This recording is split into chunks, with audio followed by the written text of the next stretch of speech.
Let's sort through what's happening on pro-life legislation in the states, with two Catholic leaders deep in the trenches working on this issue every day. We're joined by Kathleen Domingo, Executive Director of the California Catholic Conference, and Rick Musacchio, Executive Director of the Tennessee Catholic Conference. They come from two states with almost polar opposite stances on life issues. Kathleen and Rick, thank you so much for joining us.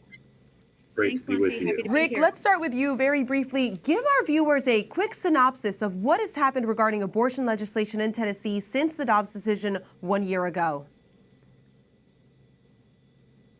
Tennessee was actually pretty well positioned from a policy standpoint when the Dobbs decision dropped. In 2014, the state adopted an amendment to the Constitution that clarified that Tennessee's Constitution was not more expansive on abortion than the U.S. Constitution.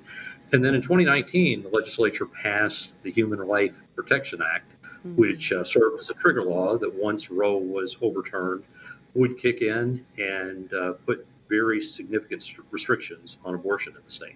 And what do you mean by significant restrictions? Almost completely eliminated abortion in Tennessee. We have just simply not available. When the trigger law kicked in, it became clear pretty quickly that there were some issues that needed to be addressed through the legislative process. For example, medical professionals operating under the Catholic ethical and religious directives for healthcare could have faced criminal charges for providing appropriate care for mothers facing life-threatening complications to pregnancies. The legislature in this past session this winter made some significant changes to the posture of the law, took away an affirmative defense arrangement that would have had medical professionals facing criminal charges and potentially having to prove themselves innocent based on judgments of prosecutors. And so with the support of pro-life legislators, modified the law, made it very clear what kinds of treatments for ectopic pregnancies, molar pregnancies, and other specific life-threatening complications are not abortions, and did away with the affirmative defense aspect of the law. A very important clarification. Kathleen, you're in California in a very different scenario. Quickly, tell our audience what has happened legislatively on abortion in your state in the last year. So unfortunately, the Dobbs decision was not helpful for pro-life folks in California. Last year alone, we had over 20 bills expanding access to abortion in California and over $200 million of taxpayer money allocated to pay for abortion expansion, abortion workforce, and the abortion infrastructure, as well as abortions themselves for women in California and coming to California for abortion. Now, Kathleen, in this red and blue state divide, obviously you're in enemy territory for this issue. What can be done to advance pro-life causes that is in a place that's so pro-abortion? And Rick, I'm going to come to you for that in a second, but let's start with Kathleen. Sure. So it's getting harder and harder through the legislative process for us to enact any kind of reasonable pro-life positions. And so what we're really doing right now is we're trying to protect our pro-life pregnancy centers and clinics. They're under attack here in California. We had a couple of bills earlier in the session that died and then got an amend bills. Two came back that are fighting against our pregnancy centers and clinics and that beautiful pro-life witness and access to maternal health and to prenatal care that's so desperately needed. So we need to protect them. And then more and more, we just need to open up that safety net, provide equitable services for pregnant and parenting moms and families in California so they can stay here, have children, and thrive in our state. That's beautiful. Now, Rick, you're in the opposite situation. What is your advice for how to work in a state that is anti-abortion but also has a lot to contend with? Well, the Dobbs decision was a reminder for an opportunity for our three bishops who pledged to redouble our efforts to assist, walk with women, family, children in need facing unexpected or problem pregnancy. We have done that through our Catholic charities across the state, through some of our other institutions, and through our parishes. We've had support in the legislature as well. Efforts to bring back abortion to Tennessee have been soundly defeated.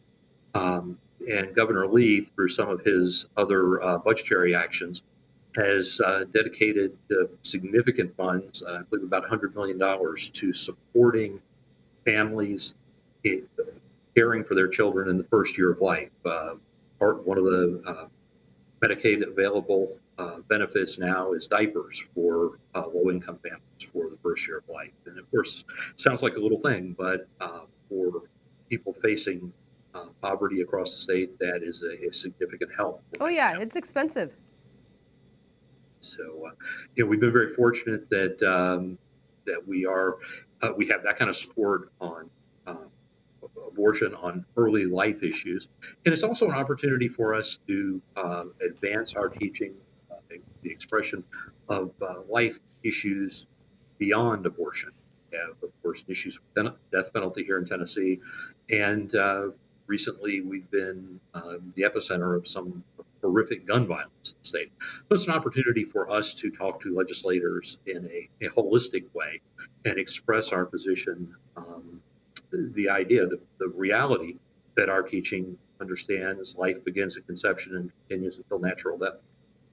Right, expanding beyond the limits that are political into the limits that are really embracing Catholic teaching, including euthanasia, which I know is an issue in California. Well, both of you as executive directors of statewide Catholic conferences, you take a look at this also from the 40,000-foot vantage point. And nationally, what do you need the pro-life advocacy stage, both the organizations and the individuals, and maybe even the Bishops' Conference, to do for you? What would be strategic in helping to get rid of some of the errors that we've made since the Dobbs decision that led to some big disappointments in some states that started with ballot initiatives? What adjustments do you think are necessary? Kathleen, let's start with you. Sure. For us, really right now, what we're fighting is late-term abortion in California. We very famously lost our Proposition 1 last year, which we knew would issue in late-term abortion in California. And it absolutely is. There's already a clinic, DuPont Clinic, being built in Los Angeles just now that claims to provide all trimester abortion. We would love at the federal level for there to be some protection. People around the state of California, people around the nation, the vast majority don't want late-term abortion. They understand that that's a line too far, and we could really use that help. I think the second thing is the protection for our pro-life pregnancy centers and clinics. These centers and clinics are licensed. They have licensed professionals working at them. They should not be under attack in these ways from states who are going after them. It really is an equity issue. We're saying if there's true choice, then women who want to continue their pregnancy, women who are looking for help with pregnancy and parenting should have access, especially in rural areas, especially in the inner city. We're looking at a real reduction in the healthcare workforce. Help at the federal level to protect those pro-life pregnancy centers and clinics would be really essential for us. Rick, and where would you take this conversation around what you need from the federal government, or what the political candidates who are starting to declare themselves on abortion should be drawing their lines around? Well, one thing, Montse, I think that's important to note, that Tennessee's law, I think, could be a good example for the rest of the country, that we can clearly spell out ways to provide the health care that mothers truly need, particularly when facing life-threatening challenges and complications to pregnancies. Those, of course, as you all well know, the ERDs, the Catholic Healthcare Directives, provide protocols to care for women who are facing those kind of life-threatening complications with non-viable pregnancies. But to move beyond that, to understand and just take this opportunity to fully embrace the breadth of what it means to have a pro-life message, to defend life from beginning until natural end. For both of you, as you're thinking about the role of state legislatures, you've talked about some of the ways that you could provide direct support for families on the financial margins. What do you think is the role of the federal government in partnering with state legislatures? This will be a wrap up. I'll start with you, Kathleen. Sure, of course. I think that paid family leave has got to be critical. I think access to affordable, high-quality childcare. I really want to talk about housing. California, of course, has a housing crisis, but other places do too. So just making sure that that housing market is available so people can feel comfortable in starting a family and continuing a family and furthering a family. So those social safety net issues are critical for us. We're fighting them here, but we can fight them federally and have that help everyone in the country at the same time. Absolutely. Rick, where do you draw those lines? Well, I think those are all very important issues. The notion that's expressed in faithful citizenship, for example. That Catholic social teaching does not line up with either party's views and positions. We've got to get to the middle and support life from beginning until its natural end in all of its stages. Well, we're grateful to both of you for this conversation, and we'll be looking out for what comes up in the legislative sessions when they open up again. Thank you so much.